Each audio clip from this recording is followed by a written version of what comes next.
बिस्मिल्लाहिर्रहमानिर्रहीम बिन्नत रसूलुल्लाह सैयदा फातिमा ज़हरा रज़ी अल्लाह ताला अन्हा का ज़िक्र खैर ज़िक्र मुबारक हम कर रहे थे।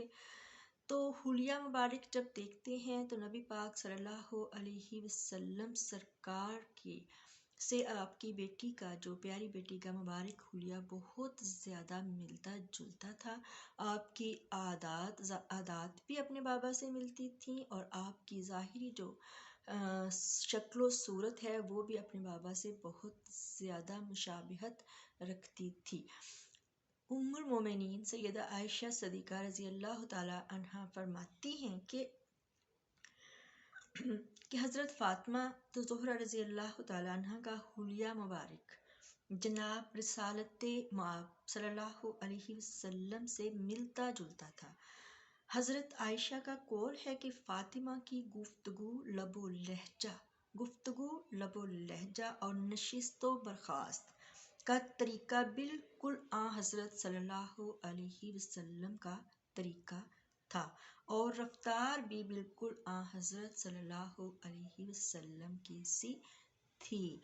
यानी कि गुफ्तगू यानी वो बातें करने का तरीका और फिर लबो लहजा कि किस लहजे में बात करनी है। अपने जैसे हम बग़ैर सोचे समझे बोलना शुरू कर देते हैं, कभी लाउड हो जाते हैं और कभी हम इस तरह की बात करते हैं, बेबुनियाद बातें कर लेते हैं, वो बातें जिनका कोई सर पैर नहीं होता, वो सिर्फ़ वक्त का ज़िया होता है। तो आप नशिस्तो बर्खास्त यानी आप रसूलुल्लाह सल्लल्लाहु अलैहि वसल्लम जिस तरह से तशरीफ़ रखते थे और फिर जिस तरह से उठते थे वही तमाम बातें सैयदा फ़ातिमा तो ज़हरा रज़ी अल्लाह ताला अन्हा में मौजूद थी। क्योंकि आप सल्लल्लाहु अलैहि वसल्लम कभी भी आप टेक लगा कर नहीं बैठे। जैसे हम लोग जो है ना टेक लगा लेते हैं ना, मतलब बैठे हुए हैं तो पीछे हम कुछ चीज़ें रख के तो टेक लगा के बैठते हैं। आप सल्लल्लाहु अलैहि वसल्लम कभी इस तरह से नहीं बैठे।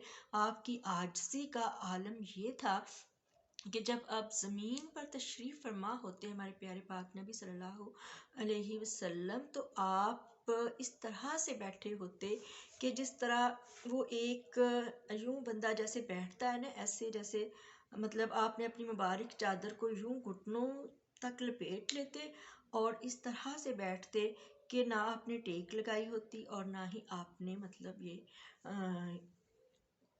कि माज़अल्लाह जिससे किसी तरह की बड़ाई का जो है आंसर आ जाए उसमें।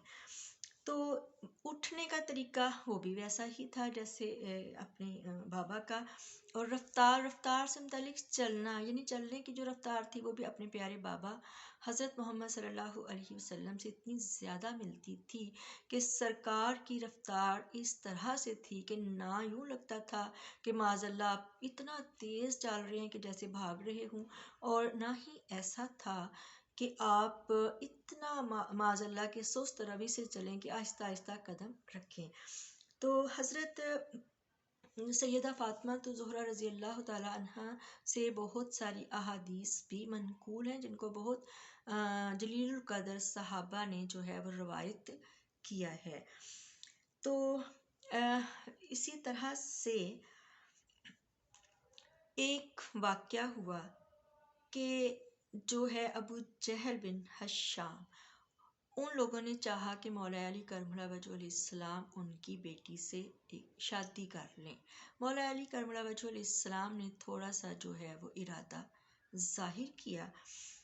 तो जब पता चला नबी पाक सल्लल्लाहु अलैहि वसल्लम को कि शायद अली जो हैं वो अबू जहल की बेटी से शादी करने जा रहे हैं, तो आप मिंबर मुबारक पर तशरीफ़ ले गए और आपने तारीख़ी अल्फाज फरमाए, खुतबा फरमाया कि जिसमें आपने फरमाया कि आले हश्शाम यानी अबू जहल बिन हश्शाम, अबू जहल के बेटे भाई बाप का नाम हश्शाम था। आले हश्शाम अली बिन अबी तालिब से अपनी बेटी का अक़द करना चाहते हैं और मुझसे इजाज़त मांगी है, लेकिन मैं इजाज़त नहीं दूंगा और कभी नहीं दूंगा। अलबत्ता ये कि इब्ने अबी तालिब मेरी बेटी को तलाक देकर उनकी लड़की से निकाह कर सकते हैं। فاطمہ میرے جسم کا ایک حصہ ہے، جس نے اس کو اذیت دی اس نے مجھ کو اذیت دی۔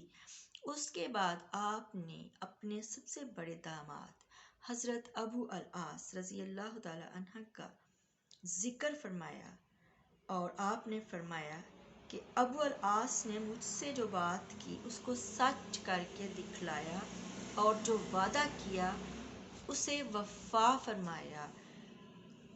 کیا میں حلال کو حرام اور حرام کو حلال کرنے کے لیے کھڑا نہیں ہوا؟